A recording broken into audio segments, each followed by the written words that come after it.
have here the first pieces to introduce the different sort of the theme of the first part is about space. We'll have 8 different parts in this concert conference. We will have the 2 first one about planet Earth and a short résumé of history. Then we'll have 1 part about society. You will have 3 different parts on water, fire, and Earth as a livable ground. And the 2 last parts are going to be about new worlds. You just have here some space music. And the starting point of tonight, if you want to come. Yeah, here. This is the first time ever in the history of humankind. We are in 1972, as humans see the full cycle of Earth.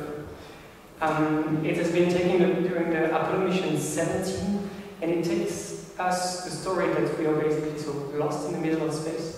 And it shows us as well how defined and limited Earth looks like from space.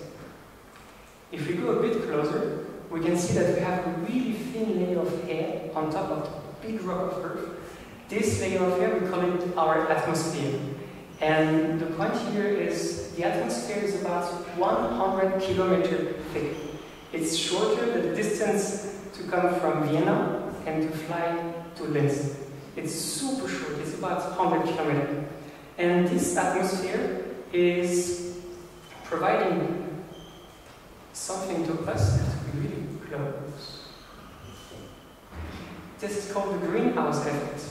The greenhouse effect is the idea that our atmosphere let pass all the radiation and the energy from the sun that can reach the surface, but in the atmosphere there is some gases, especially water vapor and carbon dioxide, CO2, that reflect a part of the radiations and basically trap a part of the energy from the sun. This is natural and this is super beneficial for us, because if you would not have this effect, then the average temperature on Earth would be about minus 18 degrees. And with this effect, we have nowadays a temperature about 15 degrees all around the globe. Another way of seeing this is like when we're gardening and we want to grow salad in a more hotter atmosphere, we would build around a glass made using windows made of glass. And basically the glass is transparent to the sun radiation, but then it is trapping the hot and the temperature. And this is a bit where our story began for tonight. Because what happens to us, so we are basically living on this salad under the greenhouse. And the thickness of the glass on top of us has doubled its thickness, so we're 2 times more over the last 100 years. That brings us to our first graph of tonight. Here you can see the time in 400,000 years. And here you can see the concentration of CO2 in our atmosphere, so really long time scale here. And here you can see the variation in temperature, in average temperature on Earth. I told you that we have about 15 degrees in average on Earth. This is just to get an idea about the time scale that you see here. This is where we are today, and this is about 3,000 years ago, that's the parent time. So this is showing us a huge time behind. And the point here is that what you see is actually what we call the interglacial period that we have experienced on Earth, with ice age, with 1 period of time, another ice age, 1 period of time, and so on and so on. And normally, we should have gone to another ice age over the next 10,000 years. One thing I wanted to add here is that Earth is completely different whenever we are in ice age or 1 period of time. Just one thing that we can see here is about the sea level. You can see that the sea level can be about 160 meters lower than today. And if we look now closer to the CO2 concentration, I told you that the glass on top of us is getting thicker, so we have more CO2 in the air. And it looks something like this. We have, if we look a bit closer, we have over the last 100 years, this is the CO2 concentration, this is the time. We are here, 2,000 years ago. It was pretty constant, and then about the 1960s, we started to burn fossil fuels called methane and oil. We will discuss this in the common parts. And we have basically completely skyrocket the concentration of CO2 in our atmosphere. And if you see this peak coming here, then we could expect that the temperature that could also follow this trend and go really peaky, and also the sea level could rise. The point here is no one knows how fast it will go, no one knows about the different impact of such an increase of temperature of sea level, but we have some scenarios, we have some ideas, and we will go through tonight together. Next slide.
Let's continue our explanation of the climate system on Earth.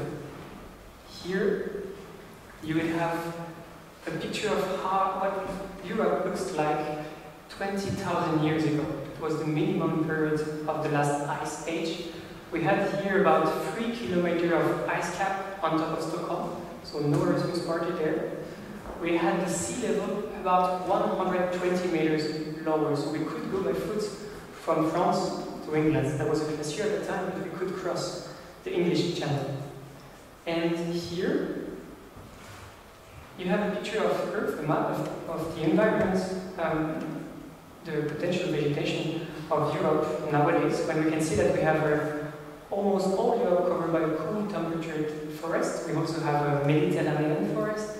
We have some steppe, tundra, and so on. And the point here is that we have no ice cap on top of Stockholm. And to just pass from this picture to the other picture, the temperature in average around Earth has just changed by about 5 degrees. This is huge. That means that whenever we discuss any limitation of global warming, or 2 degrees, 2 degrees 1, 3 degrees, 4 degrees, the changes on Earth are drastic. And those temperatures that we always discuss, +1, +2, they are temperature given as an average temperature on Earth. That means, I'm sure you know that water can absorb a much better temperature than our ground, so meaning 5 degrees of increase in temperature in average would mean that the ocean temperature will increase by about 2 or 3 degrees, and on ground we would get maybe 7 degrees more in average. Here I would like to introduce you, during the conference I will show you lots of different papers that we call. I don't think if you are familiar with this. Those papers are literature, scientific literature. They are not like journalists that publish something in media. Whenever we find something in science, we basically have to write a publication. We send it to heads or professors and other researchers. They check whatever we have done, if it's correct. And if our paper gets accepted, then it's published. It's called peer-reviewed literature. It's to be sure that what you say is real science, hopefully. Here, in 2018, we had really interesting papers in the climate science. It was presenting the whole climate system on Earth, and the whole Earth has interconnected elements of biosphere. So here you have the Greenland ice sheet, which is connected to the thermal circulation in the ocean. Basically, as the Greenland is not salty water, it allows a good mixing of the ocean flux that we have in the ocean, the jet stream. Here you have the boreal forest. They are all interconnected to each other. Amazon is connected, and coral reef as well.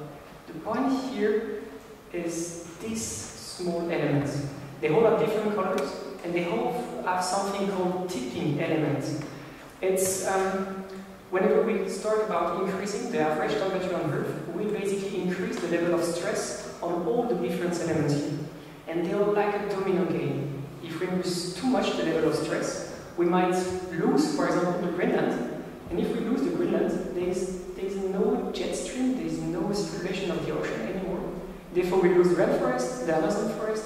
Therefore, we lose, and it's really like we push a domino too far, and then the whole system collapses. And this is really, really important because it's said that the first domino could start to fall above 1 to 3 degrees. Knowing how Earth behaves under stress and increase of temperature, that brings us to modelization. And this is the last updated simulation about climate that we have in 2021, last summer. It's done in France. And this is what they say. They basically have done 7 different trajectory simulations with different politics and 7 different scenarios. Here you have the time, so the years. We are actually in 2022, it's actually here. We already have an increase of temperature on Earth about 1.2 degrees compared to 1850. This is the different scenario that they have shown. So there is 7 trajectories. The one that we are currently on, if we don't reduce our emission of CO2, are basically reaching about 4.4 degrees of global warming at the end of the century. You can see that there is a trajectory that even can reach 7 degrees in average on Earth at the end of the century. This is because of the domino game I just explained you before. And here there is other trajectories, 1.8 for example, 2.2, but what you can see is that there's all the trajectories, they are going to cross 2 degrees somewhere in the middle of the 21st century. which is already a bit dangerous for the domino game. And the other thing that I wanted to show you here is that starting from now, for the next 20 years to 2040, all the scenarios are the same. This means that even we start tonight to emit any kind of CO2 in the air, the temperature will still increase for the next 20 years. Just because the Earth climate, the Earth system, it has a huge inertia. The Paris Agreement that you have heard about, it's about limiting the temperature at 2 degrees. And the point here is to say, so we will reach 2 degrees, but depending on which politic and which, how far we go to a carbon-free society, then we might end up and limit the global warming about 2 degrees. But it's already some big changes in the world at 2 degrees, and we'll see them together. What happens with the sea level, what happens with the forest, what happens with the animals. We will see this together.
about society, the area of man, and especially about fossil energies. I wanted to have a storyline about where those fossil energies are coming from.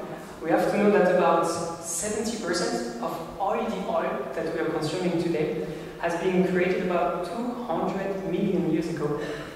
It was the time of the dinosaurs. You can see a dinosaur here. The climate on Earth at that time was really tropical, really warm, and therefore in the ocean we had a lot of plankton, those small animals that live in the oceans. And for a million years, they basically have breathed the CO2 from the atmosphere to grow, and then they died and they fall to the bottom of the oceans. And we have to know that about 1% of all the biomass that grow on Earth, like trees, vegetation, also animals, everything, that dies, gets so fall to the ground and is not recycling in the vegetation, but basically gets trapped in sediment and settled. And what happened for that time, for really hundreds of million years, the plankton was growing by eating the CO2, then it died, it fell down to the bottom of the ocean and then get trapped by a lot of stones and sediments. And over time, the recipe of making oil is basically you have a lot of plankton, you trap it in rock, then you have to bring it about 2 to 4 kilometers deep to the ground to cook it between 90 and 160 degrees for a really long time. If you stay in this range of 90 to 160 degrees and you have a mix between plankton and plants, then you will end up with oil. If you have no animals, just plants, then you will end up with coal. But if you overcook it above 160 degrees, then you basically end up with methane. And the oil that has the plankton that has been cooked over time, then they migrate to the surface and they get trapped by sediments, by rock, and that's basically generates oil pockets. And this is what we are pumping in our society in order to get oil. And when I had this picture, I was wondering, okay, but if I want to produce 1 liter of oil, how much plankton? At the beginning should I need? It took me ages to find actually the real calculation of how much biomass we need to make fossil energies. And I had to know that to make 1 liter of gasoline, you need about 23 tons of plankton. It's the weight of a small family of 5 elephants. And whenever you turn on your car and you start to burn oil, you're basically burning a huge amount of plankton. So that was, yeah, that's crazy. And then that we know from where our fossil energies are made, let's see over time, how much do we consume? Here you have the time, so we are here, 2019, 2020. This is 1,800, and this is the amount of energy. So we are actually, so this is the traditional biomass, like trees and everything that grow and something. Here you have our consumption of coal. Here you have our consumption of oil. Here you have the consumption of gas. So with those three, you basically have about 80% of every kind of energy that we consume in our planet, on our planet. On top of that, you get the nuclear. You have the hydropower here. Then you have the wind, you have the solar energy, and you have the biofuels, and all other kind of renewables.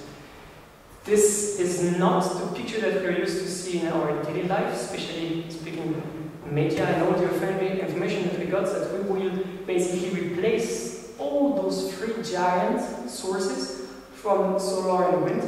If we look to the numbers, over the last 5 years, for every unity of energy that we have created on sun and wind, we have added 4 times more energy from gas and 3 times more from oil. So basically, we do not have started to replace our consumption of fossil energies to more renewable sources. And actually, never an installation of solar panel has taken over consumption of fossil energies. They're just summing one on top of the other. They are not replacing on top of the other. So that brings us to our big challenge for the next years, that we basically want to decrease drastically our emission of CO2. Like over time, we would like to have such a scenario where we basically, this is the amount of CO2 that we generate every year, that we basically would like to cut off our CO2 emissions, and we haven't started yet. And therefore we would like to limit ourselves to not consume them.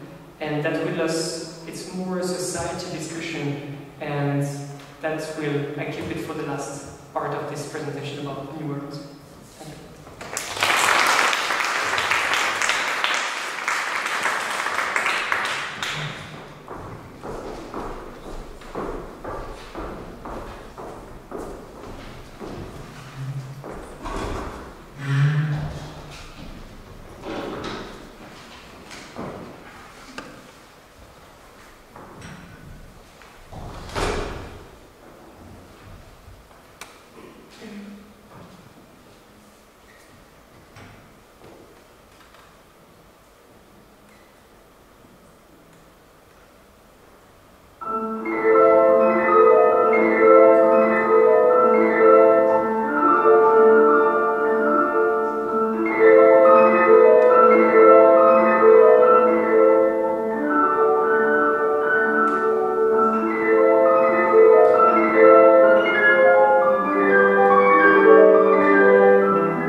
Now let's talk about water. Whenever we speak about climate change and increase of temperature, on the topic of water, we always think to sea level rise. And here the picture is either really simple or really complex.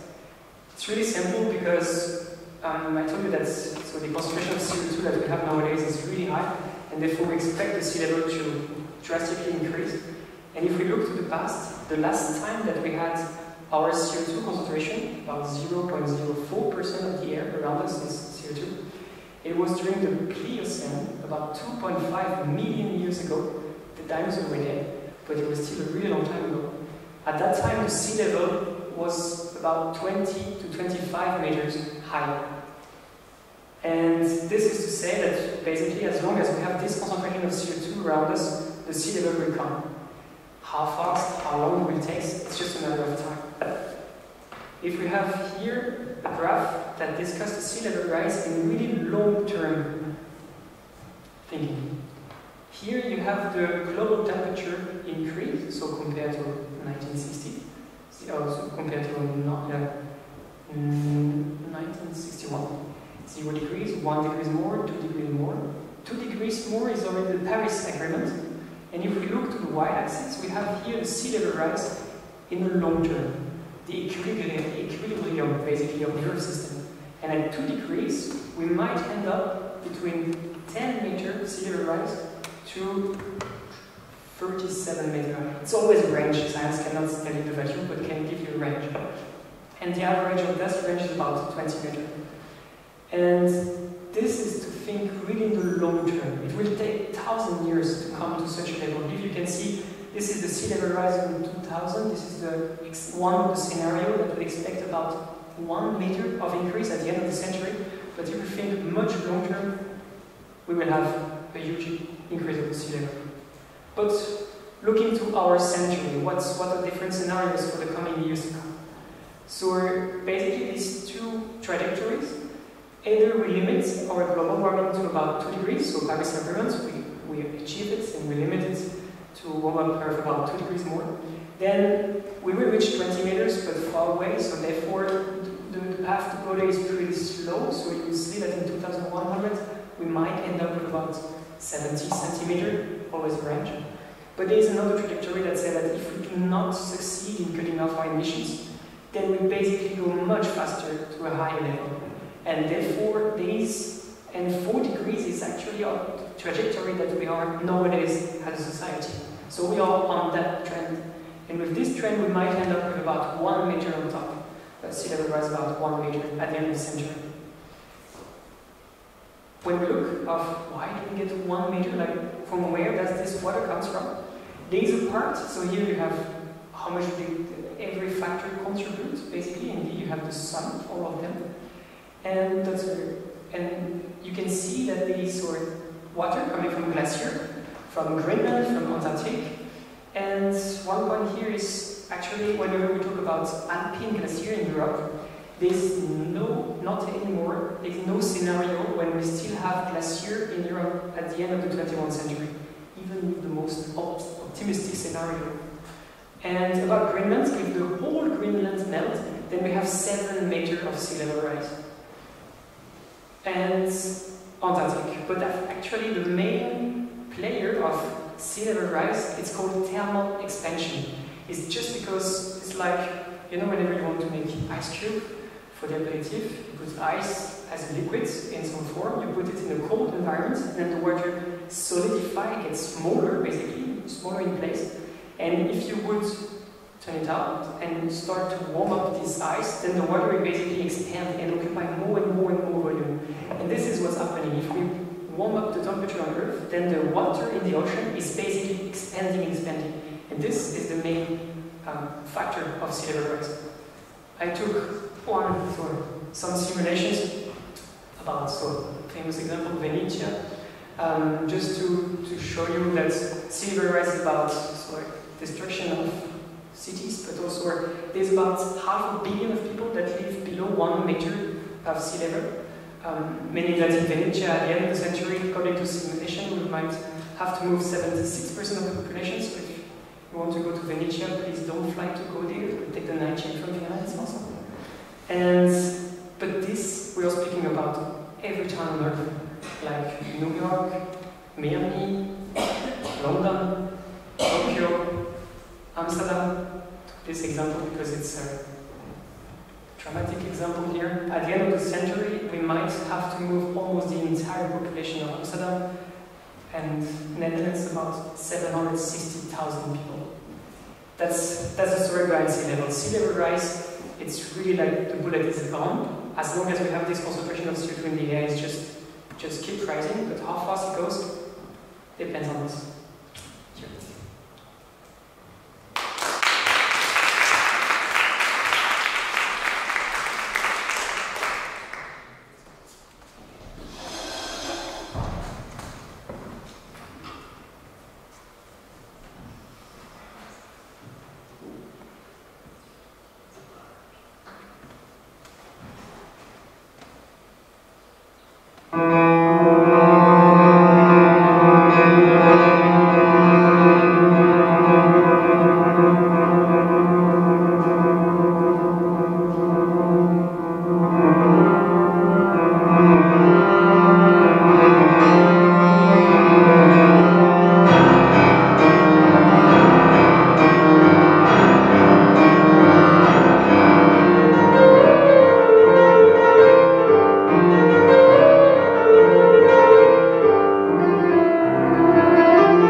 now let's talk about fires.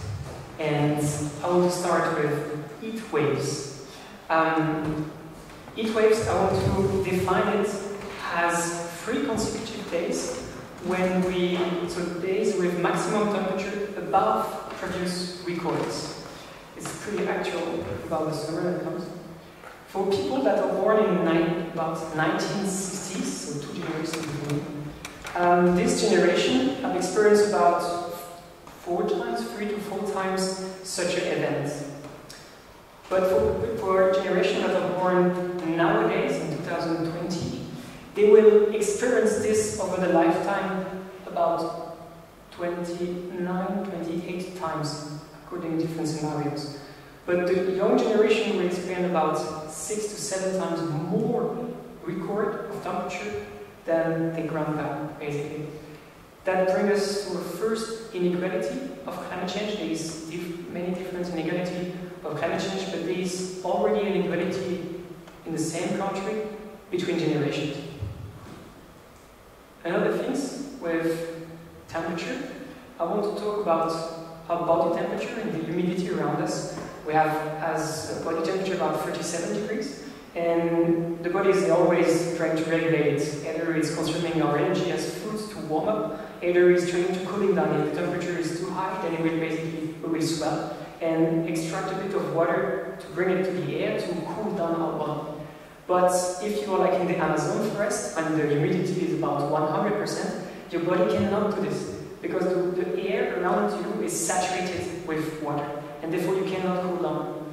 This is called a dead zone, when the temperature and the humidity are at a certain value that basically here cannot live that long. If you have some water and air conditioning, maybe you might do it for a few days, but it's not really nice environment.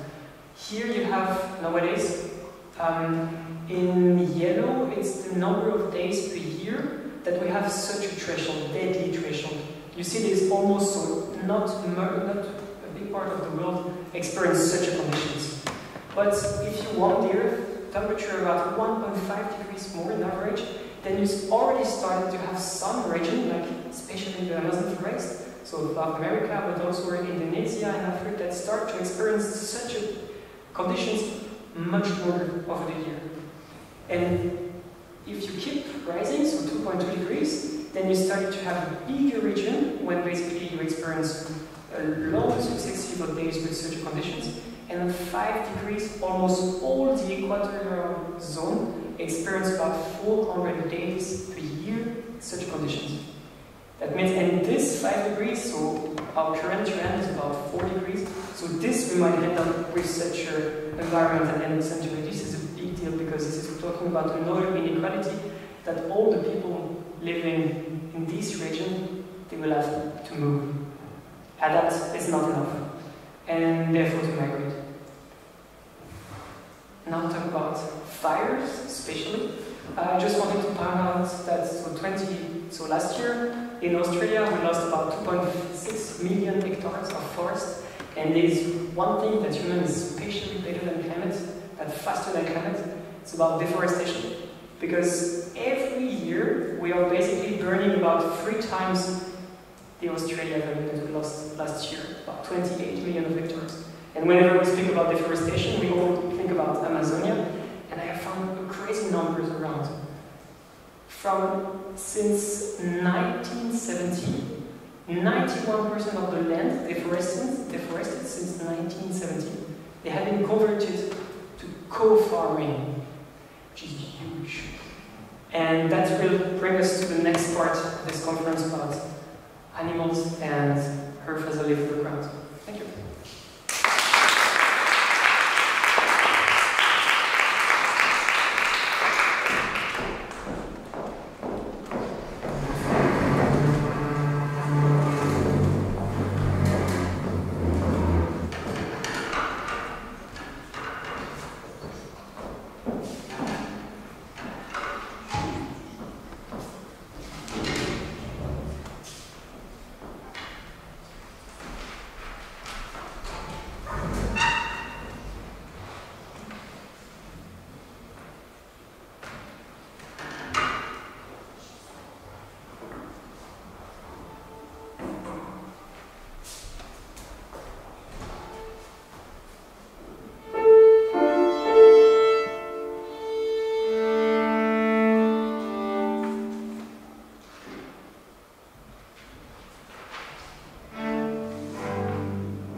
let's talk about Earth as a livable ground.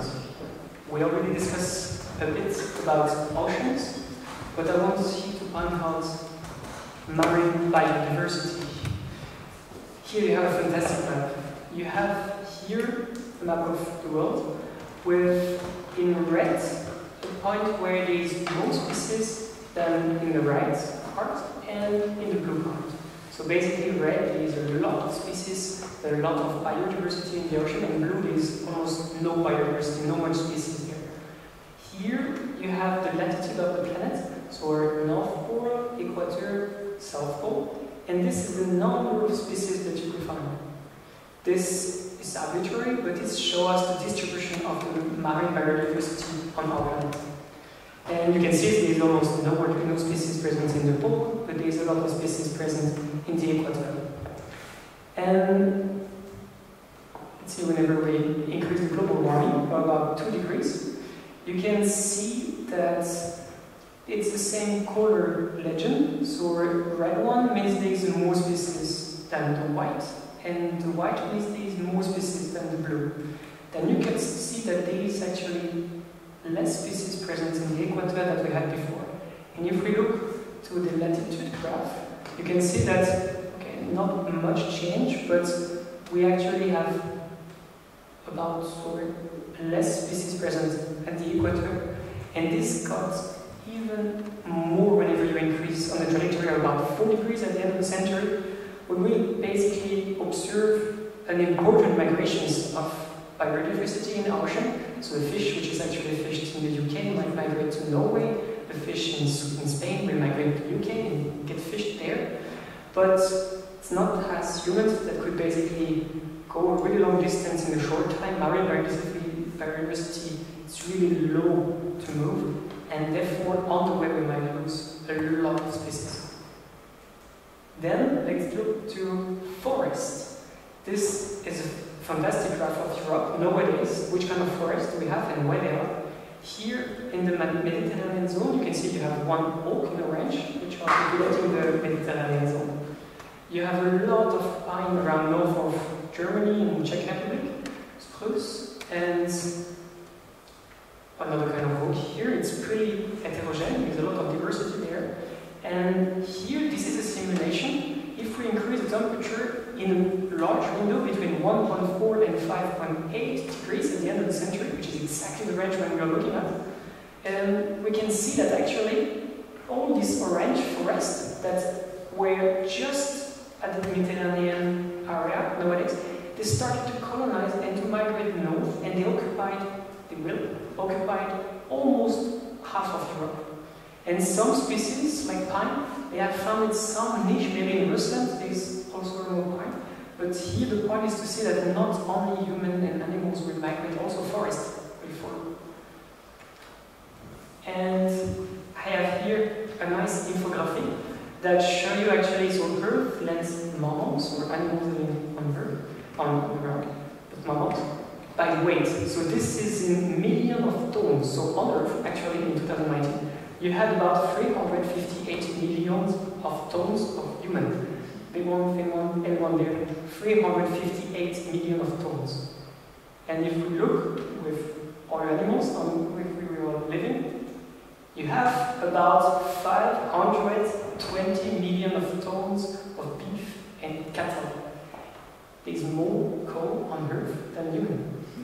Then I don't think you know it, but you expect it to discover it tonight. This is a big question, and it's a society discussion. Because every cow here is drinking about 70 liters per day. It's a shower. So you take a shower, she's drinking the water.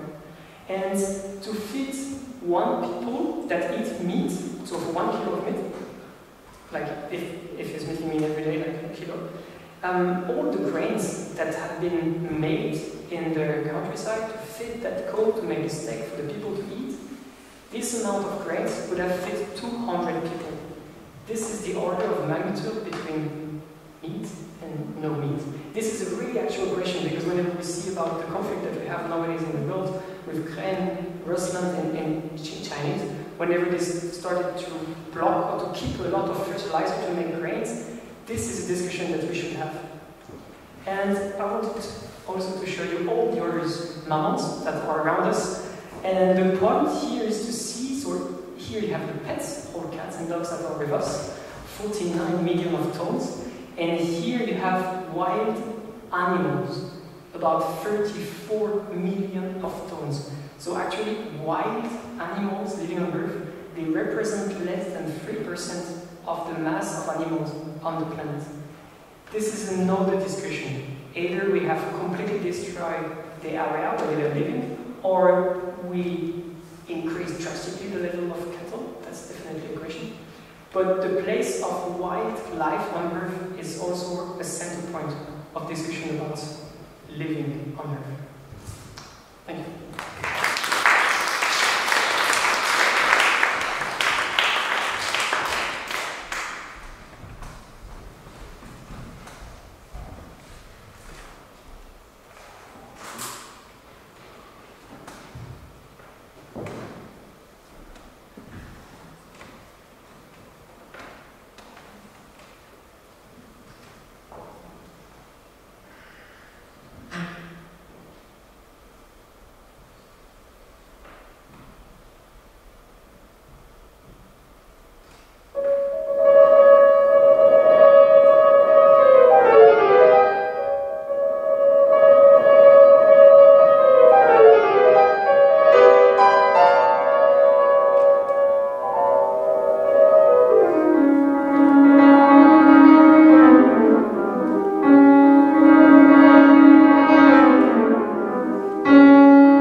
about views on the futures and new worlds with an S.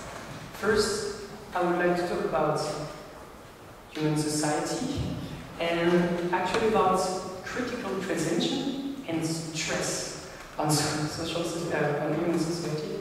Here you have a kind of society like in the Middle Age, not connected to each other. There was like one village in South America, another village in Europe, another village in India, for example. They are not connected to each other. In such a not connected system, here you have a graph with the population, so state of our civilization or society, and here you have a level of stress that you would increase in the system. So it's telling us that if we increase the level of stress in such a society, we basically will lose maybe villages in South America because huge heat waves came 1 year in South America, so we lose people there. Then we lose another part, and so on and so on. It's almost linear. More stress on the system, you start to lose population, like in a linear manner. In the kind of society that we are living today, we are really widely interconnected to each other. We are living in a system which is complex, with everyone depends on another. And in such a system, if you increase the level of stress, then at the beginning you would have no change of state. Like COVID-19 crisis, if you have no medicament here, you will do it from another place in the world. We can always help each other because we can communicate and we are interconnected to each other. But such an organization of society has a weak point, which is basically passing a threshold, like a value with a point of no return. You will basically have such a critical transition in your population. This has been widely studied in 1972, so 1970s, about 50 years ago. We are in America, so the 70s, we are in the Massachusetts University, MIT. Around in the world, it's the discovery, not the discovery of oil, but the start of huge consumption of fossil energies, or growth since unlimited. Everyone was getting richer and richer, and we were building more and more things. And a team of researchers, they were lost in the lab, so they were alone in the lab, and they had one of the first computers. And they had one idea, to make a model of the society in which they were living in 1972. It's a huge, complex model. It's called the World 3 model. They thought of all the different connections that we could have with each other, like the quantity of food that we were generating, the quantity of objects we were generating, the pollutions, the quantity of resources we have at the beginning. And they have the first computer, so they could simulate it and press enter and run simulation of the 21st century, at least, to see how those worlds would basically evolve. Here you will have time, here you have difference. So this is the resources, so non-renewable resources, food, services, industrial output. Then we go a bit further, and this is the big picture that they obtained. First time they press on enter. On dotted line, you basically have the result of the simulation. And in full line, you have here the data that they had in 1970. And here you have an update of the data that we had in 2012. It's a paper from 2012. And what we can see is, according to the simulation, somewhere in the middle of the 21st century, the population on Earth was reaching a maximum, a peak, and then started to decline. But then they could not believe what they obtained with the computer, so they say, okay, our numbers should be wrong. Let's play with the math, and let's say that we have 2 times more resources. So they played with these variables, and enter again, same story. You have the population that peaks a bit longer, a bit like later in the second half of the 21st century. And then they need 25 different cases, different scenarios. You have green energy, you have the social politic that have only 1 kid per family, you have a huge system thought of taking care of the environment, limiting pollutions, every virus, every time, over 25 scenarios, in 24, they were crashing. Somewhere in the middle of the 21st century, pollution reached maximum and then collapsed. There is only one scenario when this is not happening and we achieve to balance our population on Earth. That was when they were having all the solutions they could find and entering in the system and pressing enter since 1970s. this, it's not a prediction, that's a simulation, that's not weather forecast. This is just telling us the trends and the evolution that we might get if we basically just keep going over the system. And the actual data are really close to the simulation. Like, there's no other economical model that could fit such a data line in about 40 years period. And there's two things missing here that can be discussed. Climate, like not planes crisis, like COVID-19, no COVID-19 here, no war. And the big point that we miss here is creativity and imagination. Because as whole human beings, whenever you start to see such a line coming down, you start to think, okay, but can we not avoid it? Can we not imagine other way of living to not follow this simulation? In all the worlds than this one that we can think about, and that will be for the next part. Thank you.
dressed like a unicorn to talk about imagination and creativity. In the world that we are living nowadays, there's two main stories that will tell us every day. Mad Max scenario, when, like I told before, we might end up in a survival society in a couple of years, or if science will save us, like in Star Trek or Star Wars movie. Those scenarios have a bias, a huge bias, because in both cases, you're passive. That almost does not concern you. In the first cases, you don't really have to change anything, just keep going in the world, because it's going to be Mad Max. Just get prepared, maybe, but nothing more to do. In Star Trek world, it's another story. You don't have to change, you just have to go further, faster, better. And more times I've spent in science and in this world, I'm deeply convinced that the crises with S that we are facing nowadays are not technological crises. Even you have the best bulldozer ever running with hydrogen and clean energy and everything. If you use it to make a park in the supermarket, you lose.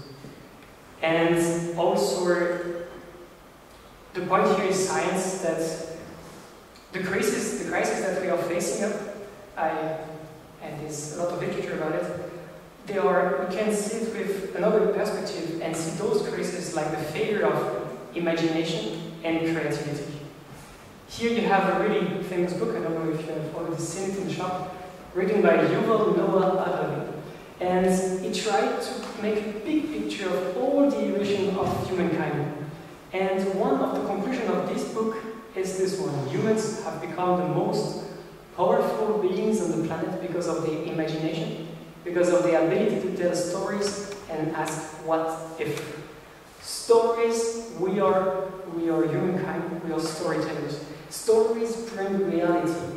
You think of something, you dream of something, and you trace the path. Stories are a key point to define and choose in which world you want to live. The question, what if, is the key to trigger imagination. To what is, I don't know, and then what if. And questions are one of the most powerful tools that we have today to think about it. Here you have a really famous quote from Einstein. If I had an hour to solve the problem and my life depended on the solution, I would spend the first 55 minutes determining the proper question to ask. For once I knew the proper question, I could solve the problem in less than 5 minutes. This is so great. Actually, everyone looks for short answers. We want to get the solutions fast and fast and fast. And we completely miss the point, because our problems, and I think I give you a bit of the big picture that we have, are complex, interconnected to each other, and therefore it's time to sit down, paper, pen, and write down and ask a big question and a big what if. Here you have a fantastic illustration made by James McKay. This is one possible path. This could be one city in 2050, and here I have a point to say. Imagine that we are in 2050. We are in agreement with the Paris Agreement. We have limited our emission of CO2. We have reached the goal. We are living in a much more cooperative society, much less competitive. And I don't know which organization we would have. Maybe we grow a part of the foods. We might recycle everything we are building. So we cannot manufacture an object if you cannot recycle it. We would have equality and sharing as roots of a new society. The idea is to make a list of whatever you want, and then ask the question, this is 2050, we are in 2022. Which stories do we have to tell us today in order to go here?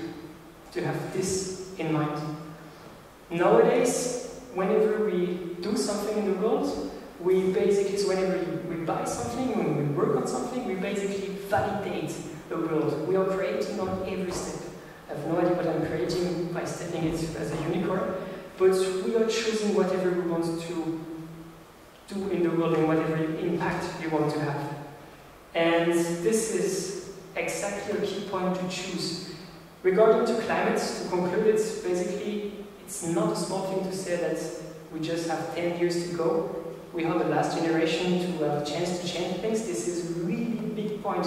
It's really crucial because whatever we do in the next 10 years will not only shape 21st century, it will shape humankind on Earth for many, many, many years. And everyone wants to do a to-do list, so what can I do, what should I not do? And we can go so much deeper than that. You basically have pen, paper, write down whatever you want to do, and you can ask this question, what if? What if, to imagine the world, I wanted to give you one insight about crazy books, to unleash the power of imagination and think about all the worlds. It's too late to do little things, it's too late to try to change the system. Choose what you want to do and pick up in the system some tool, something that can allow you to success in whatever you want to dream about. So that's my final point on this conference. I would like to thank you all for coming. Thanks a lot. I would like to thank the University of Vienna because they lent us this crazy big screen which is perfect in the demo. So we're really grateful for it. And yeah, thanks again. We'll have another piece of music and that will be the end. Thank you very much.